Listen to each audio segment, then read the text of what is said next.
Derechos digitales en la economía de datos. Nos acompañan hoy tres profesionales a los cuales ya en un momento voy a pasar a presentar para tratar este interesante y actual tema que seguramente a todos en algún momento nos preocupó o nos llevó a reflexionar.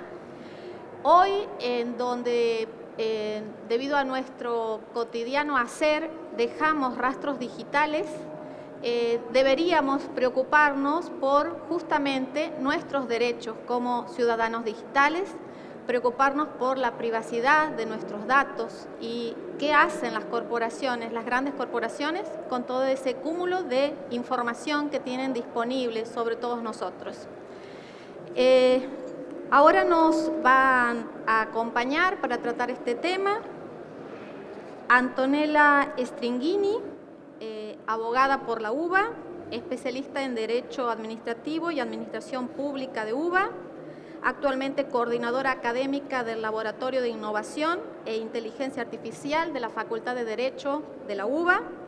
Se desempeña como profesora de grado y posgrado sobre transformación digital e inteligencia artificial en la administración pública. Es autora de publicaciones, tanto nacionales como internacionales, justamente sobre esta temática, sobre transformación digital e inteligencia artificial en la administración pública. También nos acompaña Carlos Daniel Castellini, técnico superior en administración de empresas, con una amplia experiencia en incubadora de empresas, actualmente director de la productora audiovisual Iru TV, ganadora de 2 Martín Fierro Federal en coproducción de programas de TV en A24 y TV Pública. CEO del portal digital NEA Hoy, ganador del Martín Fierro Digital al mejor portal del país, año 2023. Director de la FM Digital Formosa y coordinador del Centro de Inclusión Digital. También nos está acompañando Alejandro Chamatrópulos, doctor en Derecho de la UBA, especializado en Derecho de Trabajo y Relación Laboral Internacional y en Derecho Empresario, es profesor de Derecho en la Universidad Nacional de Tucumán, director del suplemento periódico Innovación y Derecho, profesor de posgrado en distintas universidades del país y del exterior, director de algunas carreras de posgrado y diplomaturas. Fue profesor titular en la Universidad Torcuato Di Tella y en la Universidad Austral. Fue director del Observatorio Jurisprudencial del Código Civil y Comercial y fue gerente de contenidos de Thomson Reuters, actual relator de la Corte Suprema de Justicia de la provincia de Tucumán. Les damos con un aplauso la bienvenida, por favor.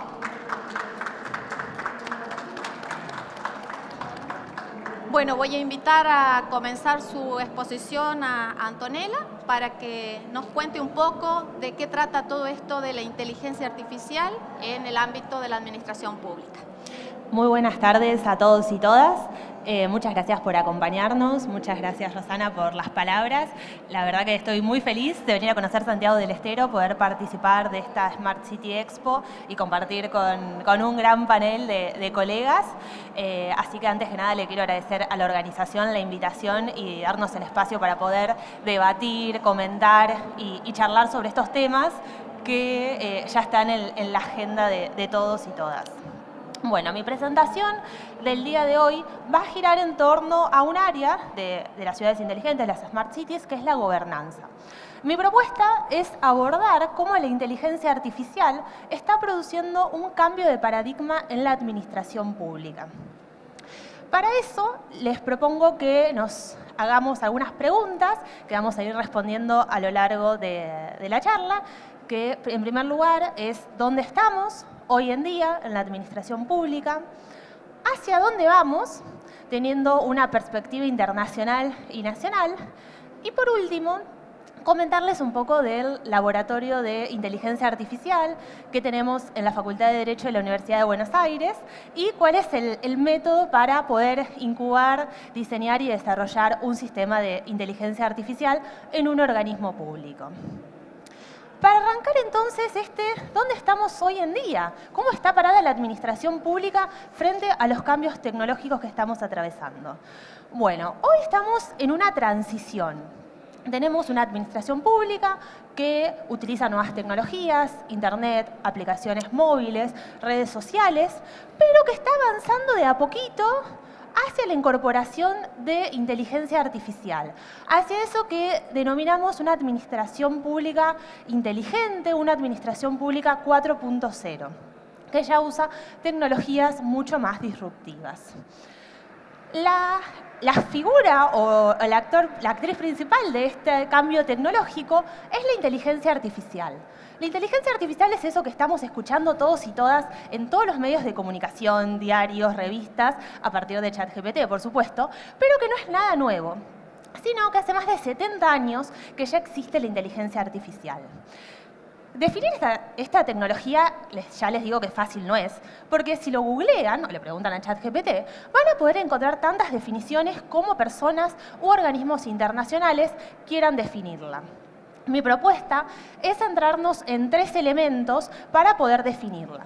Por un lado, obviamente la tecnología, este conjunto de tecnología, de procesos. Por el otro lado, cuáles van a ser los fines y propósitos que tenga la inteligencia artificial, que va a procesar grandes cantidades de datos, que claramente nosotros no lo podríamos hacer, para poder ejecutar tareas. No viene por todo, viene por tareas. Y por último, las personas, y no menos importante. ¿Por qué? Porque somos nosotros quienes vamos a incubar, diseñar y desarrollar un sistema de IA. Somos nosotros lo que les vamos a decir los objetivos que vaya a tener esta tecnología. Por eso, tan importante es ver cuál es nuestro rol en todo este proceso de incubación de un sistema de inteligencia artificial, que obviamente tiene hay varias funcionalidades de la IA y tiene distintos beneficios o oportunidades de acuerdo a cuál de ellas nos refiramos. Ahora bien, ¿hacia dónde vamos? A este escenario, esta administración pública inteligente, que es futuro y no tanto, les cuento. ¿Por qué? Porque ya desde el año 2020 los estados están adoptando como enfoque de transformación el uso de inteligencia artificial y blockchain. Así lo encuestó Naciones Unidas. La ONU cada 2 años emite un informe sobre el estado de gobierno electrónico. Y ya en el 2020, sumado a la participación ciudadana electrónica, los servicios digitales, el fomentar las capacidades digitales a las personas y obviamente las estrategias centradas en datos, porque como dijimos, esta tecnología se va a alimentar o nutrir de datos, la IA ya se incorpora en la agenda de los estados. Es así como en el año 2022 vemos cómo ha subido, se ha incrementado el uso de agentes conversacionales en la administración pública. 2018 teníamos 28, 2020 58 y en 2029 ya estamos con 69 países que ya tienen estos agentes conversacionales. Ahora bien, ¿hay casos de uso y experiencias concretas de IA? Sí, ya tenemos a nivel nacional e internacional distintos usos que se le han dado. Por ejemplo, en la Ciudad de Buenos Aires hay un sistema inteligente que permite resolver las actas por exceso de velocidad a partir de combinar automatización y visión artificial, poder detectar si realmente hay la patente que se dice o no en la fotomulta que elabora el sistema. Tenemos, como decía, chatbots de asistencia ciudadana a nivel nacional. Tenemos a Tina, tenemos a Boti en la Ciudad de Buenos Aires y así miles. El más famoso, el más conocido es Boti, que siempre es el más documentado en todos los informes de los organismos. Y también tenemos un gran uso en el tema de las contrataciones administrativas. Podemos usar distintas técnicas y ya hay casos de uso concretos en los cuales se aplica detección inteligente y automatización en documentos concretos de las contrataciones, como ser los pliegos de bases y condiciones, para poder optimizar este procedimiento y que muchas veces es bastante engorroso o toma mucho tiempo hacerlo. Entonces ya casos de uso tenemos.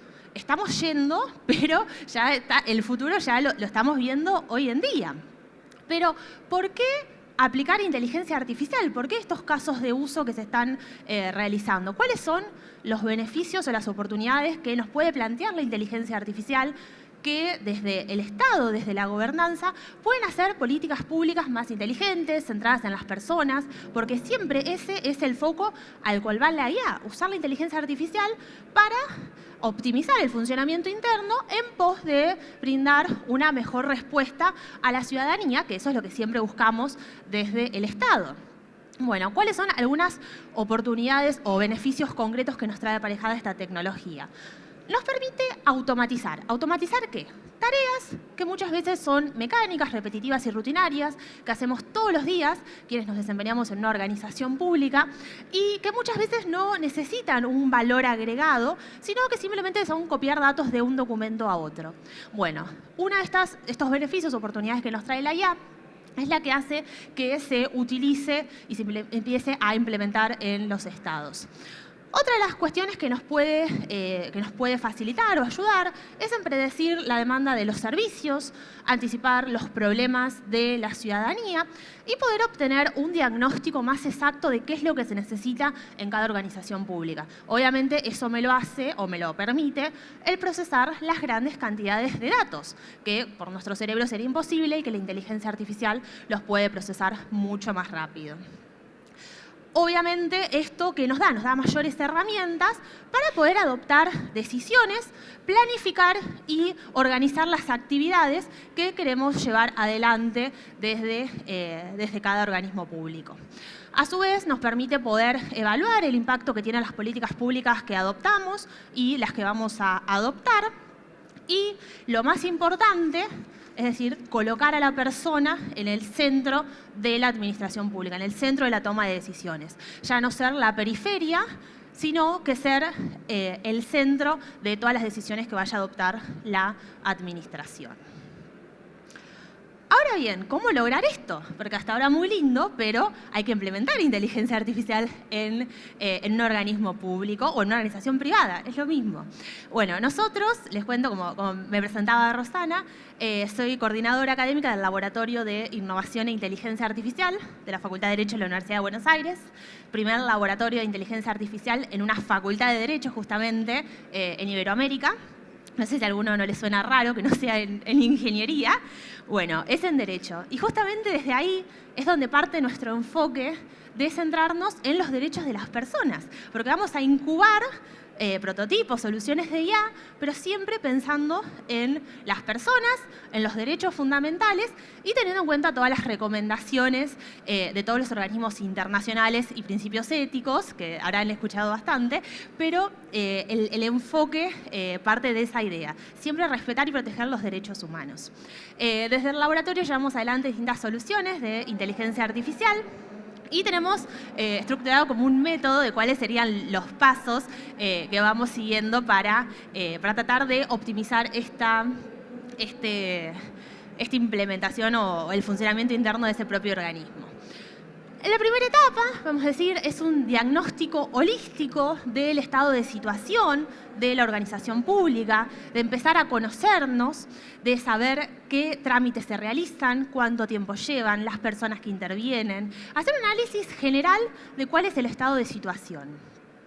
En segundo lugar, empezar a identificar cuáles podrían ser posibles hipótesis de automatización y predicción. La IA tiene distintas funcionalidades, nosotros vamos a ir enfocando en estas dos. Es decir, bueno, ¿qué podemos automatizar? ¿Qué tareas se pueden automatizar para realmente optimizar ese funcionamiento? O predecir, por ejemplo, documentos. ¿Quién no le pasa que cuando un ciudadano interactúa con la administración le pide muchos documentos? Y hay muchas veces que estamos mucho tiempo analizando, viendo que ese documento está, si no está, si le falta algo. Entonces, empezar a ver qué oportunidades tenemos dentro de esa organización. En tercer lugar, a partir de este diagnóstico y de identificar estas posibles oportunidades, empezar a diseñar una estrategia basada en módulos y en etapas. Ya cuando vamos adentrándonos en lo que le llamamos gobernanza de datos, este conocimiento más profundo de la organización, poder empezar a segmentar flujos por etapas, clasificar las tareas, ver cuáles tareas son plausibles de automatizar, cuáles no y cuáles en alguna parte, porque no todo lo que nosotros hacemos es posible de que intervenga la IA. Hay muchas cosas que vamos a seguir requiriendo y que requerimos de forma esencial que intervenga el ser humano. Entonces, poder hacer este diagnóstico más minucioso de las tareas. Y luego ahí vamos a ir priorizando cuáles sí son posibles de automatizar o cuáles son plausibles de predecir a partir de un sistema de inteligencia artificial. A partir de esto es que recién una vez culminada esta gobernanza de datos, podemos definir cuál va a ser el MVP que vamos a diseñar. Y por eso vamos a determinar, obviamente siempre validando con las organizaciones públicas, cuáles son estas hipótesis de predicción y automatización que vamos a llevar adelante. Vamos a armar en conjunto, siempre en equipos multidisciplinarios, no son todos tecnólogos, no son todos programadores. En los equipos siempre participan especialistas en datos, psicólogos, licenciados en administración, abogados, programadores. Eso es lo que le da el plus y obviamente siempre en conjunto con las organizaciones. Y vamos a definir y diseñar cuál sería el prototipo a implementar. Una vez que lo diseñamos, va a empezar a probarse, extraer conclusiones, hasta llegar a una prueba piloto a ser probada por los usuarios. ¿Por qué una prueba piloto? Es una de las cuestiones que ya se viene planteando a nivel regulación, porque claramente la otra arista es ver cómo regulamos estos sistemas, y son algunas de las recomendaciones internacionales que siguen esta línea de decir, bueno, adoptemos un prototipo, probémoslo y veamos cómo funciona, el impacto que tiene, y luego de ahí poder ir avanzando en una regulación y ver cómo incide este prototipo en los derechos de las personas. Cuestión, la inteligencia artificial ya no es algo nuevo, ya es algo que estamos viviendo, que ahora tiene más auge, pero que es necesario que hagamos foco, que regulemos esta tecnología y que bueno, avancemos en poder implementarla y tratar de lograr justamente a partir de su utilización una mejora a la ciudadanía, que siempre es lo que queremos. Y bueno, como el concepto de ciudades inteligentes y de administración pública inteligente es eso, no es solamente tecnología, sino que son las personas el centro de ellas. Muchísimas gracias. Muchas gracias. Muchas gracias, Antonella.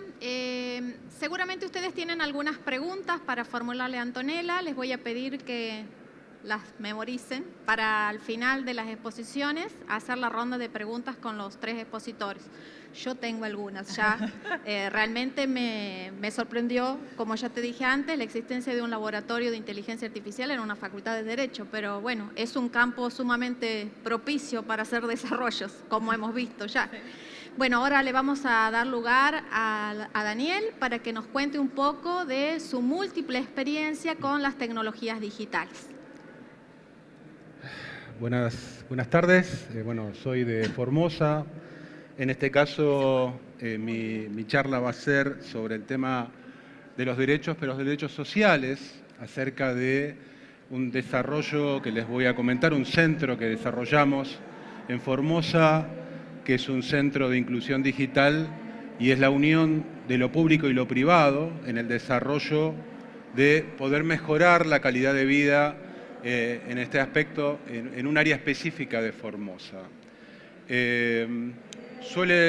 Seguramente que acá también debe haber, pero en todas las ciudades hay áreas donde la parte de Internet no llega a todos lados, hay momentos que por ahí las empresas que son proveedoras de Internet brindan o brindan servicios en lugares donde hay grandes ciudades y no en los conurbanos. Este es el caso típico de esta experiencia. Nosotros teníamos una relación como proveedores de Internet y ser una empresa innovadora dentro de Formosa. Y hay un área específica donde por ahí los proveedores de Internet minorista no llegan o no les será el negocio por su mercado para poder dar o llegar a estas comunidades. Comunidades relacionadas a asentamientos o que tienen un ritmo de vida escaso en cuanto al desarrollo de tecnología. En ese contexto, charlando con las áreas específicas de economía del Ministerio de Economía de la provincia de Formosa y lo que son los proveedores, las empresas proveedoras de Internet mayorista, armamos como un plan, donde se desarrolló un plan para poder asistir a estas comunidades. Si tenés el video, lo podés pasar un poquitito para identificar un poco el desarrollo de esto.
Interesantemente, dentro de ese espacio que nosotros les comentábamos, hay un barrio, que hay un programa en la provincia de Formosa que lleva a las personas de los asentamientos, lugares muy vulnerables, le da una vivienda en este barrio, un módulo habitacional en esto.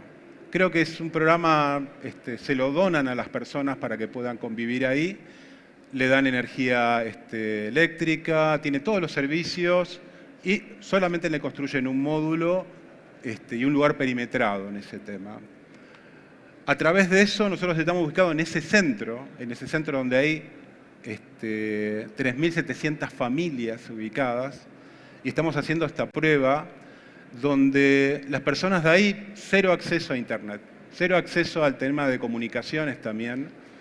Y con esto, con el desarrollo del Centro de Inclusión, abrimos las puertas para que estas personas, o los jóvenes en especial, puedan acceder a esta tecnología, podamos darle un servicio de Internet diferenciado, con un precio muy bajo, esto arreglado, digamos, directamente con los proveedores de Internet, al dar un servicio a estos lugares, donde las tarifas nos cobran más barato para poder dárselo. Nosotros ponemos toda la fibra óptica, el desarrollo para que las personas tengan videocable, tengan Internet.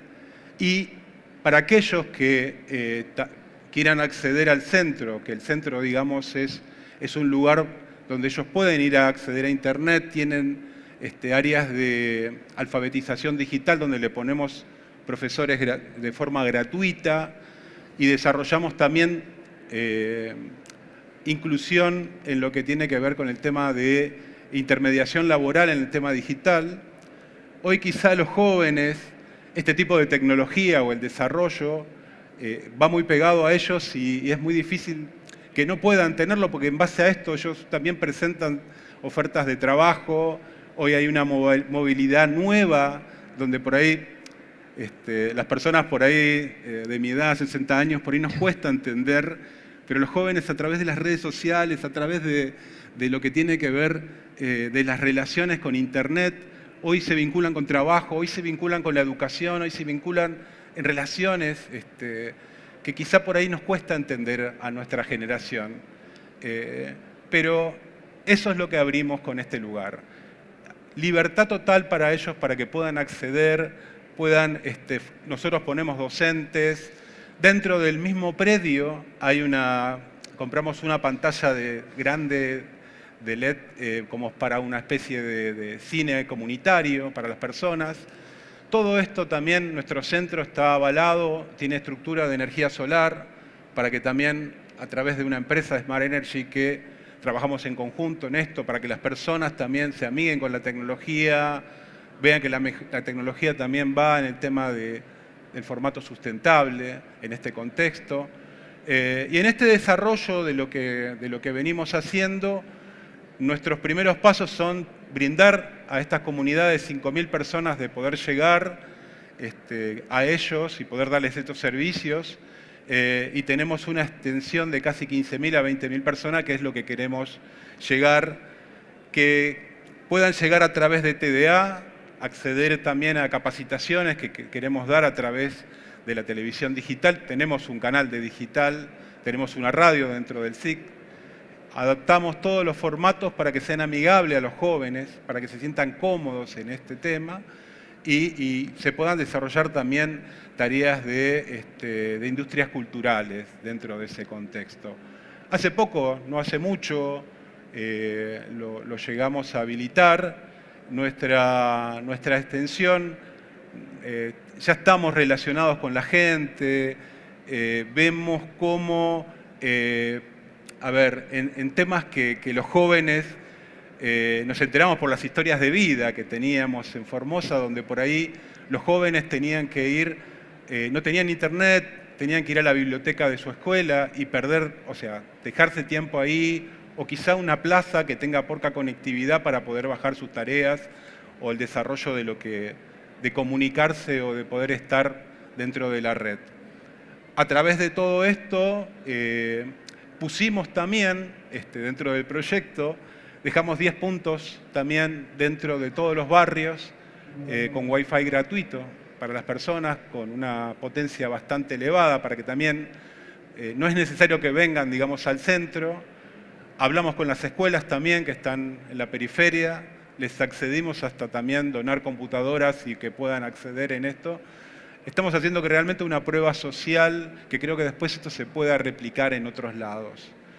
Yo que por ahí tengo unos años más, nosotros por ahí cuando avanzamos con esto, por ahí se nos ocurrió, no sé si se acuerdan, existían unas políticas, lo que se llamaban núcleos de acceso al conocimiento, los NAC, que estaban en todo el país. En gestiones anteriores se trataba de llevar la tecnología a distintos lugares.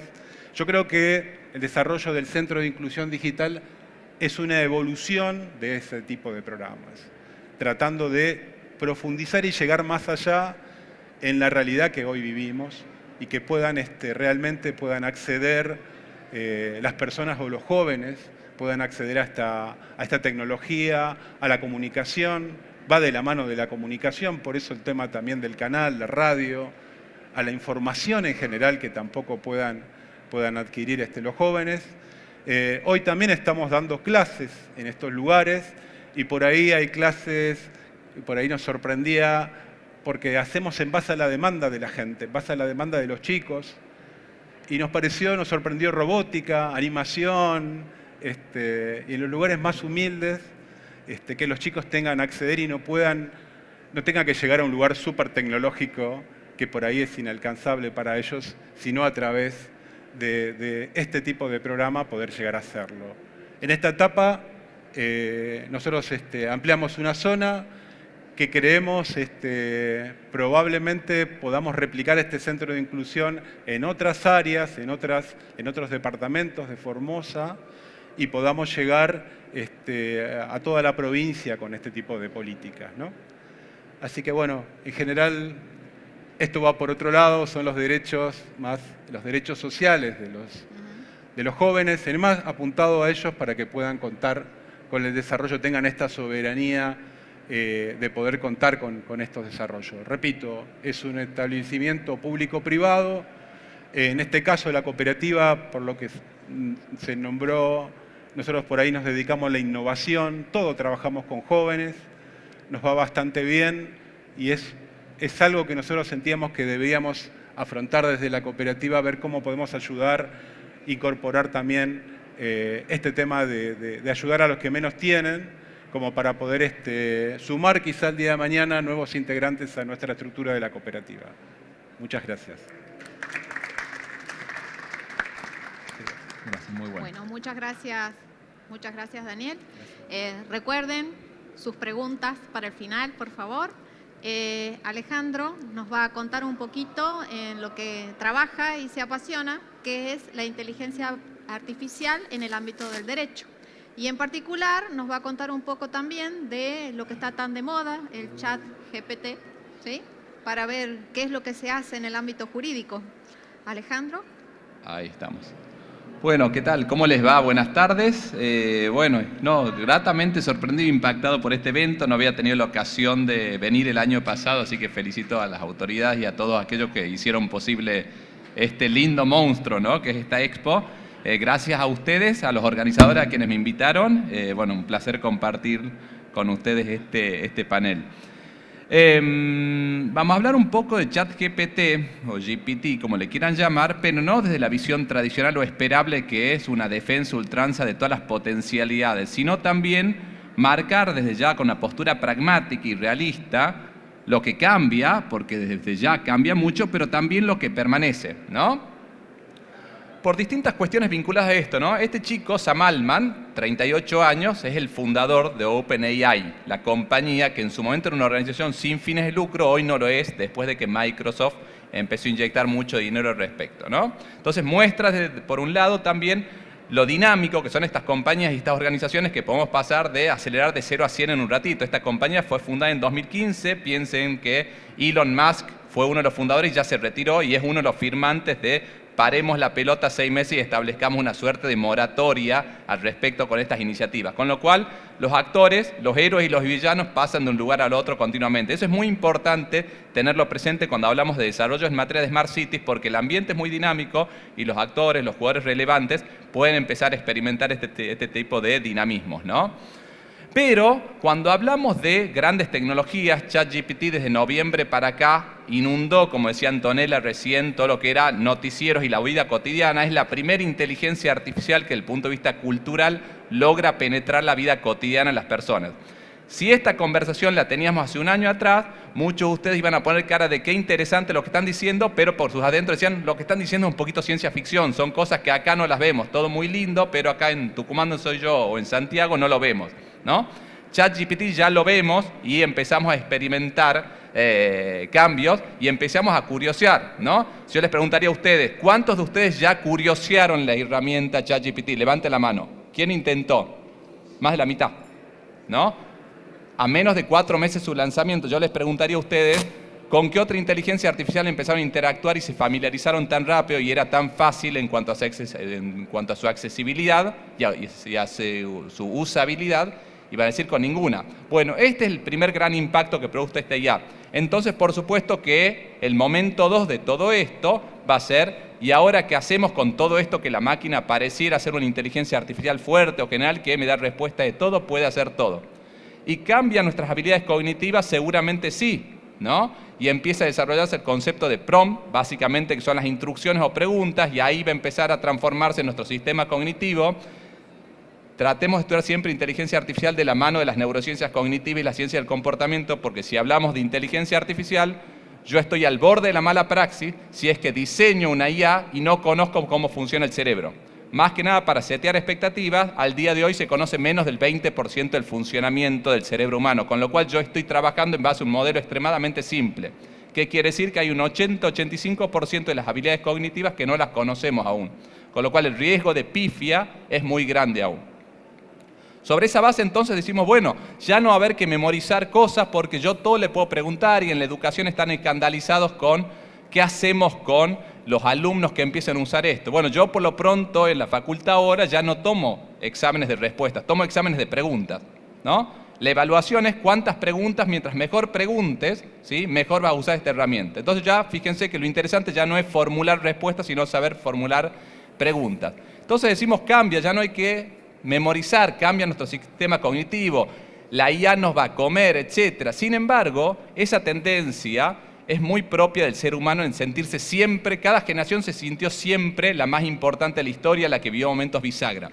Y traigo algunos elementos muy simples. Este libro de Borg Michaelsen, que es un noruego, dice cómo los signos de puntuación cambiaron la historia. Es un libro entretenidísimo, no obstante el título que tiene. Básicamente, ¿qué es lo que nos dice? Hasta el siglo III o IV, por ejemplo, después de Cristo, se escribía de corrido, no había espacios, no había signos de puntuación. Por lo tanto, las personas cuando leían tenían que leer en voz alta. El que le ponía la cadencia, el tempo, el ritmo a un texto era el que leía en voz alta. Entonces, fíjense qué pasaba acá, en este texto de Agustín de Hipona, de San Agustín, Confesiones, siglo IV. Hablando de San Ambrosio, dice, cuando leía por San Ambrosio, sus ojos recorrían las páginas y su corazón entendía su mensaje, pero su voz y su lengua quedaban quietas. Básicamente decía, está haciendo magia. El tipo está leyendo con la vista. Esa habilidad hoy en día nosotros diríamos, pero es obvio, leer con la vista, ¿quién no? Pero en ese momento, leer con la vista fue una nueva habilidad cognitiva. ¿Qué quiere decir? Que el chat GPT de ese momento fue el signo de puntuación, y así con un montón de invenciones a lo largo de la historia. Conclusión primera, ¿sí? El chat GPT es un grandísimo hito, como lo fueron otros, pero está lejos de ser ese gran hito que pensamos en una primera aproximación histórica, ¿no?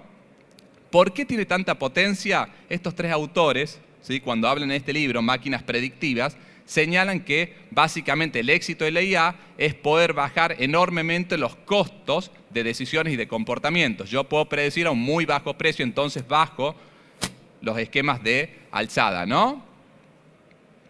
Y se generan riesgos, ¿no? Cédric Durand, que es un ensayista francés, un filósofo, los dice, se genera una suerte de gleba digital, una suerte de nuevo medioevo de tecnofeudalismo en el cual tenemos de algún modo señores feudales que van a ser digitales y después todos nosotros que aportamos datos en vez de ese trabajo, ¿no?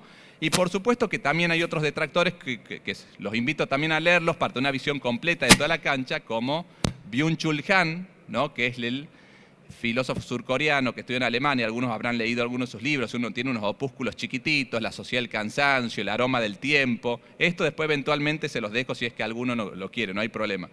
Establece el concepto de no cosas, que para nosotros los abogados es toda una novedad.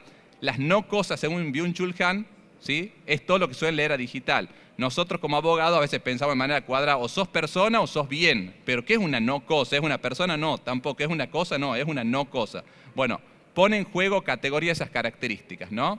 Eric Sadin, este francés, también plantea las salvaguardas, las prudencias que hay que tener con la revolución digital, y le da una cierta continuidad con lo que pasaba en décadas anteriores. Cuando se hablaba, por ejemplo, en materia económica del consenso de Washington, hoy él habla de la silicolonización del mundo, básicamente la exportación de los paradigmas de Silicon Valley a todo el sistema de relaciones humanas y económicas de las personas, ¿no? En el ámbito estrictamente técnico de los programadores y de las personas que se meten de lleno en todo esto, tenemos a Cathy O'Neil con su libro Armas de Destrucción Matemática. O'Neil lo que nos dice es, ojo, que los algoritmos están sesgados, y ahí está la importancia de lo que Antonella señalaba recién de cómo implementar y establecer un ciclo de vida de una IA para evitar que esté sesgado, que esos algoritmos puedan ser auditados, etcétera, etcétera. ¿Bien?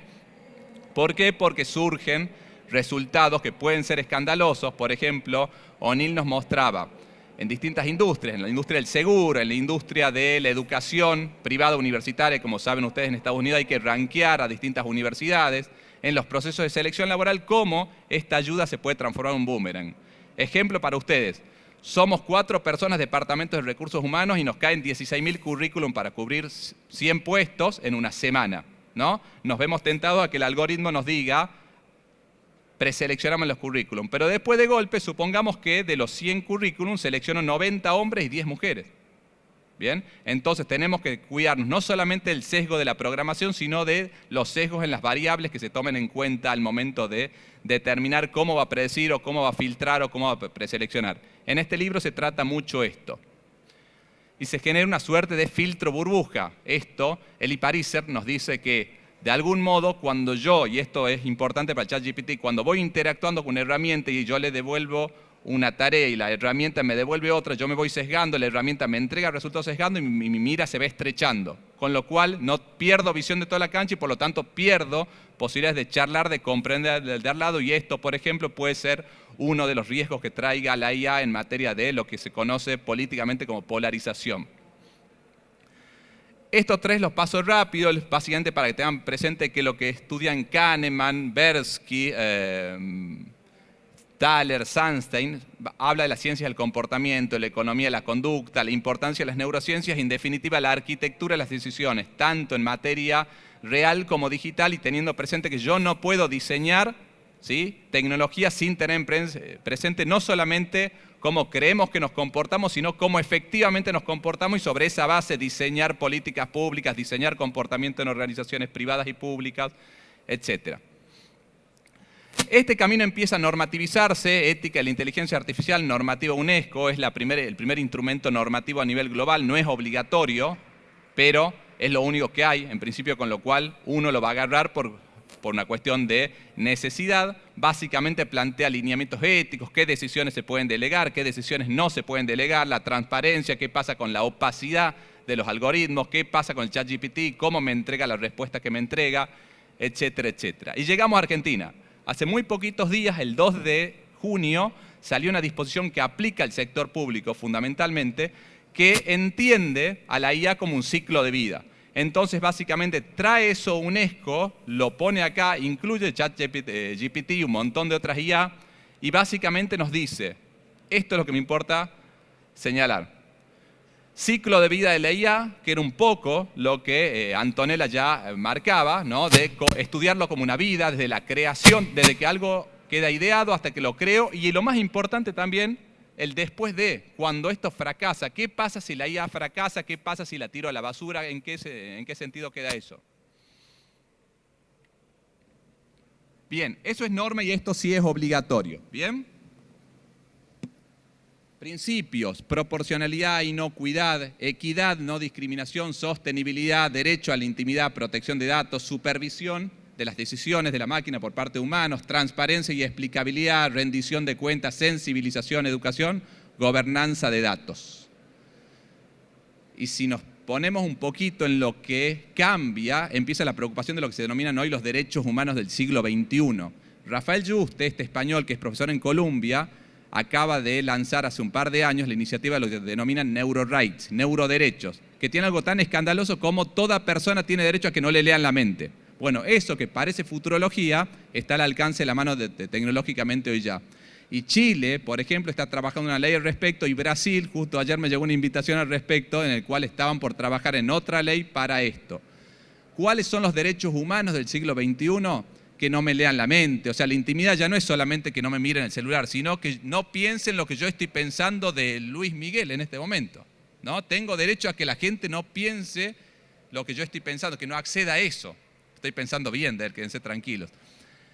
Otro, ¿qué pasa con el dopaje cognitivo? Supongamos que una persona diga, quiero tener más memoria. Entonces, que el pudiente va a tener acceso a más memoria, mejores condiciones, como con el doping deportivo. ¿Y qué pasa con el resto? Se genera una carrera para igualarse y para deshumanizarse. ¿Qué va a pasar? Bueno, esos son los derechos fundamentales del siglo XXI. Y para terminar estos bailes, empieza a aparecer una idea que vino del ámbito de la meteorología, que parecía una ciencia rara para muchos. Edward Lorenz, en los años 60, escribió un paper que ustedes se van a acordar por una película. ¿Se acuerdan del efecto mariposa? ¿No? El aleteo de una mariposa acá produce un tsunami allá. Bueno, básicamente dice, una variación insustancial de una condición inicial produce un cambio gigantesco al final del camino. Bueno, sepamos que cualquier IA, aún las más desarrolladas hoy en día, no tienen un total mapeo de todas las condiciones iniciales. Por lo tanto, hay un montón de cambios imperceptibles que cambian las reglas del juego al final. Por lo tanto, los resultados muchas veces pueden ser disvaliosos. Esto entra en lo que denominan teoría del caos y teoría de los sistemas complejos, simplificando en grado máximo, que apunta fundamentalmente a reivindicar la imprevisibilidad en el mundo en el que vivimos. Anécdota: un mes y medio antes de que la pandemia explotó, hubo una grandísima publicación internacional que preguntaba a especialistas cuáles eran los grandes riesgos del 2020. Adivinen cuántos dijeron una pandemia. Ninguno. Un mes y medio antes. Había inteligencia artificial, había desarrollo, sin embargo, el diablo metió la cola y la pandemia apareció de golpe, ¿no? De Black Swan, un cisne negro, un evento imprevisto, imprevisible, que nos hace bajar un cambio y decir, todo muy bien con la IA, pero también lo enmarquemos donde venimos hablando, ¿no? Y para terminar de ponerle complejidad, Malcolm Gladwell, en su libro de Tipping Point, dice, es muy difícil remarcar cuándo un evento se hace tendencia. Yo puedo decir hoy las políticas de género y de transición ecológica y ambiental están en el centro de la escena. Ok, pero ¿cuándo fue el momento que se hizo el clic? ¿Cuándo pasó de ser un tema principal a ser un tema centralísimo? Es muy difícil. Hoy en día, mirando para atrás, es muy simple decir, es una novedad, pero cuando yo estoy transcurriendo un proceso, eso se dificulta. Entonces, imagínense ustedes que a una IA, con un caso muy simple, en este momento me voy a poner un poquito en rol de abogado. Caso penal, violencia de género. Antes, la violencia de género, las pruebas se las trataba como a cualquier caso penal. Hoy en día, la declaración de la víctima tiene un peso especial. ¿Cuándo es el punto temporal exacto en el cual un sistema de IA eventualmente, si tuviera que trabajar sobre esto, tiene que detectar el cambio de tendencia? Es muy difícil porque son temas culturales en los cuales la IA va a ir prediciendo sobre la base del pasado, pero yo no le puedo marcar cuándo es el momento en el cual tiene que cambiar la historia. O sea, la creación de leading cases, de precedentes, en base a una IA es extremadamente difícil, ¿no? Sobre esa base, y finalizando, me encanta la tecnología, soy tecnólogo, abrazo fuertemente esto. Estos dos tipos también, Brynjolfsson y McAfee, tienen un libro que se llama La segunda era de las máquinas, pero en la conclusión no terminan con una afirmación sobre la tecnología del futuro, sino la tecnología es el futuro, como diciendo, yo tengo todos estos desarrollos, no necesariamente tengo que usar o tirar toda la carne del asador. Yo puedo tener un montón de tecnología a disposición, pero eso no quiere decir que yo voy a usar todo ese arsenal, porque muchas veces puede ser contraproducente. Ejemplo, para finalizarlo, ¿yo puedo tener autos que vayan a más de 400 kilómetros por hora hoy? Sí. Sin embargo, ustedes no ven autos fabricados con esa edad que anden por la calle. Nos pusimos de acuerdo socialmente a que los riesgos son tan elevados que preferimos que vayan a 100 y pico por hora. No obstante que hay tecnología para que vayan a más de 400. ¿Bien? Cualquier duda o inquietud me escriben. Muchas gracias y quedo a disposición. Muchas gracias por la paciencia. Bueno, muchas gracias para Alejandro. De manera particular, debo decir que agradezco el relevamiento bibliográfico. Creo que a algunos libros tengo que volverlos a leer y a otros varios tengo que leerlos por primera vez. Pero bueno, es mucha información. Muchas gracias. Si les parece, hacemos ahora la ronda de preguntas. Les recuerdo las presentaciones. Antonella habló sobre inteligencia artificial aplicada al ámbito de la administración pública. Daniel nos contó muchas de sus experiencias con el uso y la aplicación de tecnologías digitales. Y bueno, la reciente participación de Alejandro, donde nos cuenta el uso de ChatGPT en el área del derecho y muchas reflexiones pendientes, ¿sí? ¿Hay alguien que quiera hacer alguna pregunta a los expositores? Antonella. Sí. ¿El micrófono? Perdón, el micrófono. Se lo pasamos. Me voy a A ver, acercar. sí. Sí. ¿Cómo estás, Antonella? Buenas tardes. Buenas tardes. Mi pregunta es la siguiente. Expusiste sobre la inteligencia artificial y la administración pública. Quería hacer hincapié, si nos podés contar, sobre la IA, más específicamente en el Poder Judicial. Hace un tiempo, 2 años aproximadamente, lo escuché a Juan Corbalán, que es el director del laboratorio, y hablaba sobre la automatización en el sistema de justicia. Por ejemplo, gracias a la IA, que se dicten declaratorias de herederos en tiempos récord.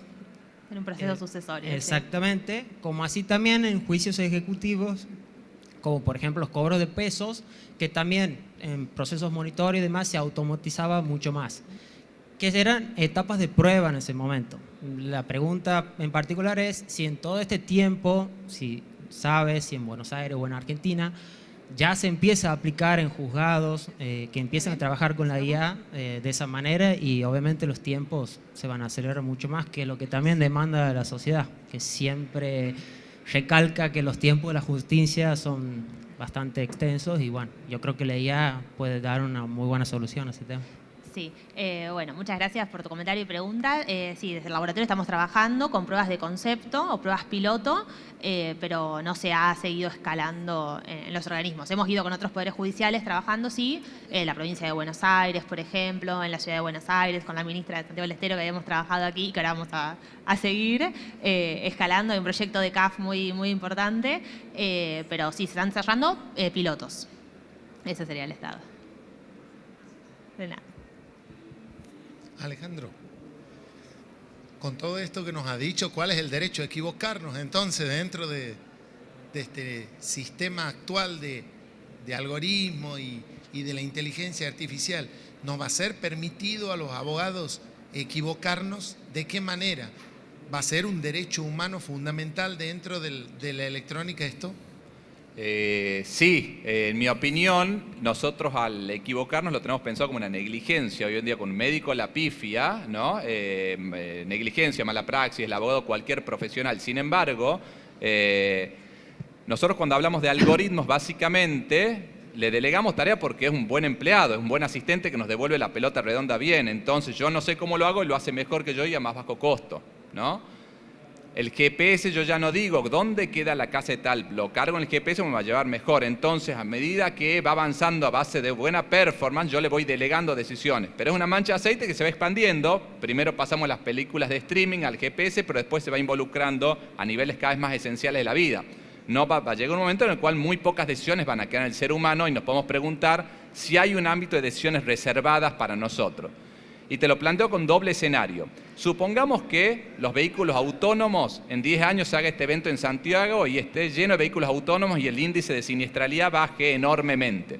Obviamente, el gobierno de Santiago seguramente sacará una norma que diga a partir del 1 de enero del año 2033 está prohibida la conducción por humanos, ¿no? ¿Por qué? Porque los humanos causan accidentes, la máquina no. Ahí yo no podría levantar la mano y decir, extraño el volante porque tengo derecho a equivocarme. Naturalmente habría daños sociales que se tendrían que compensar con esto. Ahora bien, supongamos que aparece una aplicación de macheo de parejas, ¿no? Así como Tinder o la que ustedes elijan, y lo que haga es, mira, la gran mayoría de las personas les cuesta mucho elegir pareja, o muchas veces se fracasan o se frustran al respecto. Y viene esta herramienta y le dice, yo elijo pareja por vos y te garantizo éxito al mediano o largo plazo. Yo podría decir, es cierto que vos elegís pareja mejor que yo, pero yo tengo el derecho de equivocarme y reservar esa decisión para mí. Hay un ámbito de derechos humanos fundamentales que hace a la dignidad humana en el sentido de que el derecho a equivocarse pareciera ser una nueva manifestación en ciertos ámbitos, en la medida que no haya daños a terceros, a la sociedad, de ese derecho a equivocarse, ¿no? Pero no es ninguna novedad, parece una novedad esto que estoy diciendo, pero en los años 80, cuando fue la ley de divorcio en Argentina y hubo un caso Sejian de la Corte Nacional que fue el que habilitó el divorcio, básicamente había un considerando 14 del voto de Petraki que decía hay un derecho constitucional a una segunda oportunidad, que básicamente es el derecho a equivocarse. Básicamente nosotros muchas veces a la IA nos atrae tanto porque nos asegura una victoria siempre, pero también nos tenemos que empezar a incomodar con qué vamos a reservar para nosotros como posibilidades de decisiones humanas falibles que tengan una performance inferior a la de la máquina, ¿no? Bueno, una pregunta para Antonella. Bueno, antes felicitarlos y la verdad que en mi caso he aprendido un montón. Gracias. Y también he desmistificado mis miedos. Así que me parece muy importante el aporte de cada uno de ustedes. Antonella, te quería preguntar si conoces alguna experiencia en el ámbito del área de la salud pública, el uso de la IA como herramienta de intermediación entre los usuarios y los efectores de salud. En la ciudad de Buenos Aires, cuando fue lo del COVID, se había desarrollado un sistema de IA para poder detectar si una persona podía tener COVID o no. Fue un desarrollo en el 2020, que era a través de WhatsApp. Vos le mandabas un audio a Boti a través de la agente conversacional y ahí podían detectar. Es en la ciudad de Buenos Aires a nivel gobierno. Si no, después, bueno, el Hospital Italiano está teniendo grandes desarrollos en inteligencia artificial y es como pionero a nivel Argentina. Pero a nivel Estado, la ciudad de Buenos Aires, con eso. ¿Alguna otra pregunta? Ya te alcanzan el micrófono. Ahí está. Un minuto. Bueno, buenas tardes, bienvenidos. Mi pregunta apunta sobre todo a lo que tiene que ver con los derechos de propiedad intelectual en esta era en la que estamos conjugando Web3, blockchain, los NFT como patrimonio digital. Y quería saber qué opinión tienen sobre derecho de autor, derechos conexos en este presente, en el marco legal de Argentina, y si es que a la persona que se especialice en promptear, a futuro se lo puede considerar como un creador.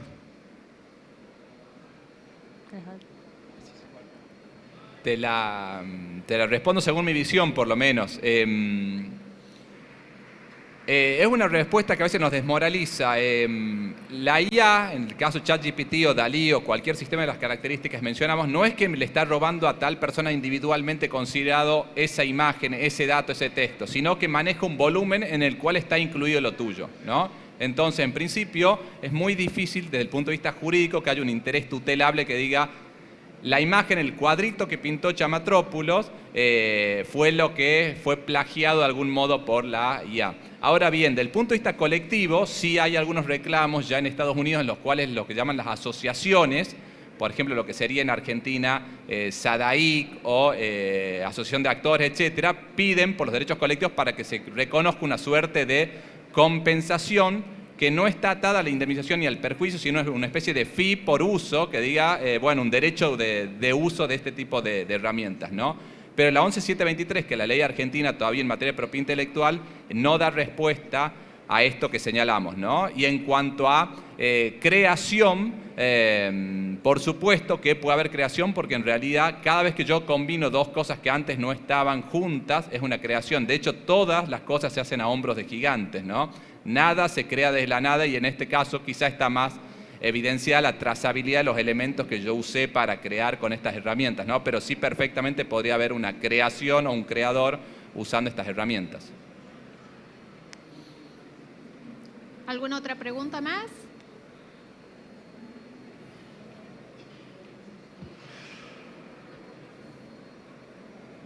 ¿Qué tal? Buenas tardes. La verdad que un gusto, muy buena la charla. Y esta pregunta... Por favor, acércate el micrófono. Ah, sí. ¿Qué tal? Gracias. Esta pregunta va para Alejandro. Como abogado litigante te pregunto, ¿cuáles son los prompts básicos, o sea, para que el ChatGPT busque jurisprudencia, sabiendo que jurisprudencia, o sea, tiene hasta el 2020, creo que tiene conocimientos? No te escuché el último, perdón, discúlpame. Que ChatGPT tiene conocimientos hasta el 2020, me parece. Sí, sí. 2021. Ahora, Sí. ¿qué prompt básico se puede utilizar para buscar esa jurisprudencia y qué herramientas mejora el ChatGPT en la misma profesión de abogado que litiga? Bueno. Sobre todo en formulación de demandas y todas esas cosas. Sí, bueno, ahí te voy a hablar. Yo en una de mis anteriores vidas fui gerente de contenidos de Thomson Reuters, una editorial jurídica, con lo cual lo primero que tengo que decir es que lamentablemente las bases de jurisprudencia están privatizadas de algún modo en Argentina y en casi todos los países. Hay movimientos de acceso a la jurisprudencia pública, etcétera, pero como ustedes bien saben, me pasa en mi provincia, yo formo parte de la Corte Suprema de Tucumán. Nuestras oficinas de jurisprudencia todavía no están lo suficientemente aceitadas para masticar esa información y entregar productos entregables jugosos, ¿no? Con lo cual, el ChatGPT o cualquier herramienta no podría ingresar a esas bases privadas. Entonces ya tiene un primer dique de contención que mucha información muy jugosa no va a tener acceso. Entonces, si me preguntas a mí ¿qué prompt usaría? Yo diría, más que ver el prompt, digo primero en qué bases va a juntar. Va a juntar del 2021 en las bases que estén disponibles esa información y a su vez en esa información, en esas bases, está cargada de manera desigual. Por ejemplo, en Tucumán te va a pasar que hay juzgados que cargan rápido su jurisprudencia, hay jueces y juezas que le gusta que se publiquen sus sentencias y otros que no tanto. Entonces va a tener muchas sentencias el juzgado 8 y casi ninguna o poca el juzgado 2. Entonces el justiciable o el abogado, cuando trate de detectar una tendencia, va a terminar con la tendencia del 8 en vez del 2, en vez de un promedio lo que sucede. Entonces se va a enamorar de la postura del 8, creyendo que es lo que pasa, y sin embargo se morfa lo del 2. En la práctica, le cae la demanda en el 2 y fue. ¿Entendés? Entonces creo que tenés que enfocarte también en la materia prima que usa, más allá del prompt o el indicador de la instrucción a pedirle, ¿no? De nada. Bueno, si no queda ninguna pregunta más, tenemos el horario cumplido y debemos cerrar este debate. Creo que fuera del horario vamos a poder conversar. Yo me quedé con las preguntas que quería hacerle, tanto a Daniel respecto a su nuevo emprendimiento, el cual pretende, o espera, más que pretende, espera poderlo presentar en la Smart City del año que viene con un stand específico para ello. Preguntarle a Antonella cuáles son los desafíos que Argentina tiene que afrontar para justamente apropiarse de la inteligencia artificial en el ámbito de la administración pública, siendo puntuales a nuestro país, porque bueno, sabemos que las experiencias en el mundo existen y algunas también iniciales acá en nuestro país.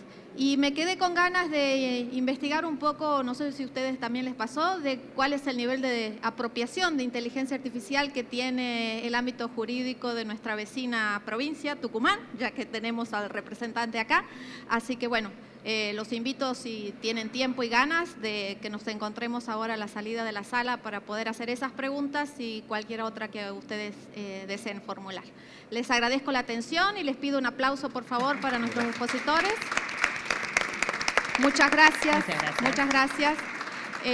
Finalmente quisiera agradecerles a ustedes la presencia, el interés y la atención que manifestaron, y también a los organizadores, porque realmente para mí es un placer ver que si bien el dicho que decía que Dios está en todas partes pero atiende en Buenos Aires, pareciera que está empezando a atender en otros lados también, ¿verdad? ¿Tienen ustedes la misma percepción? Tenemos ejemplos de provincias, que están muy cercanas a nosotros, y quizás para el año que viene tengamos también algún expositor local, ¿sí? Bueno, muchísimas gracias. Gracias.